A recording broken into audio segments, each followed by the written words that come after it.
Hi, this is Bettina Halifax, co-founder of Essence Retreats for Women. Today I want to talk with you about emotions. Maybe you feel as well that you're emotionally open, and I definitely believed I was emotionally open. And I always believe because I can cry, I can be in touch with myself. I always thought I don't really have an issue with emotion. Yet what I've learned is that I didn't have an issue, let's say, talk about my emotions and to feel the emotions strongly.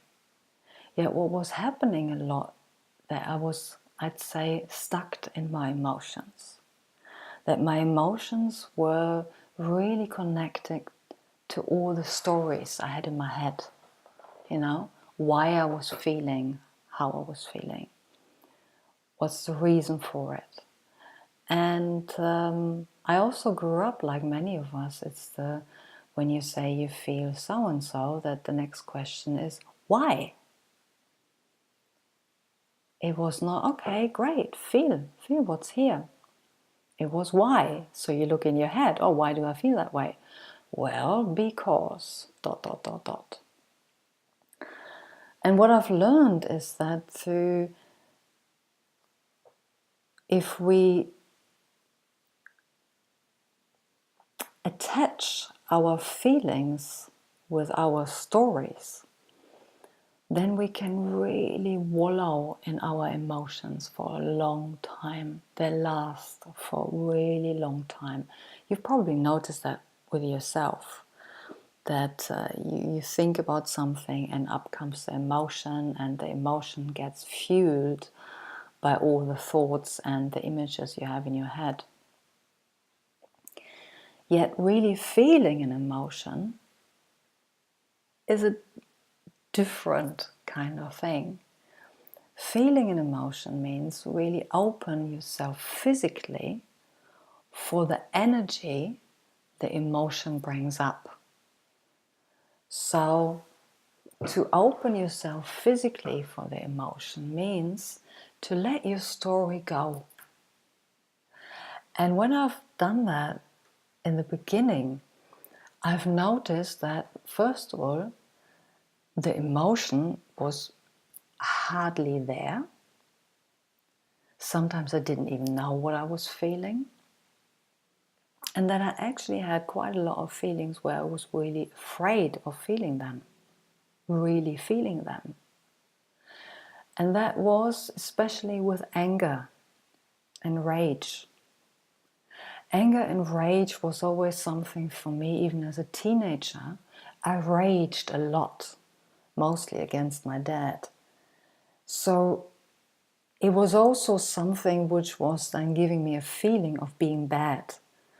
Because all the words coming out in that moment, they were not nice words, right? When you're raging, you let go and everything comes out.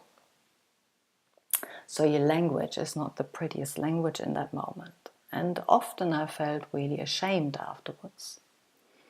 What I didn't learn when I was younger is to feel the rage, feel the anger, physically feel it without spilling it out, without raging against another person or raging against life, just really feeling it.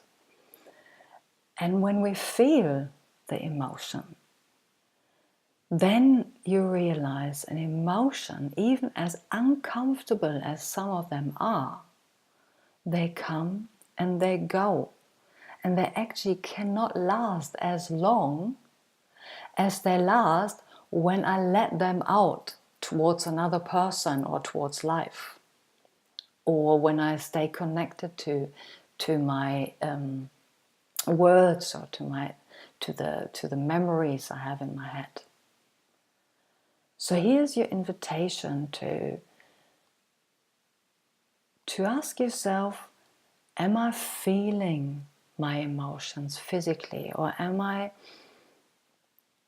when feelings come up, am I talk about them? Do I stuff them away? Do I run away from them? Just to explore with yourself what you do when strong emotions come up. What do you do? And then asking yourself,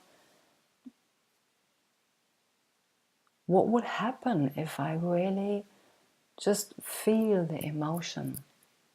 Just feel it. And there might be fears there, because if you grow up with, let's say that you had to put your emotions away, or you had to be a good girl, or you had to behave, or you've learned that emotions are negative and positive. You know, there might be a lot of belief systems in you. You just want to maybe explore that. Just explore with yourself. Just sit down, write about it, or speak it out, how it is for you. What is your relationship to your emotions?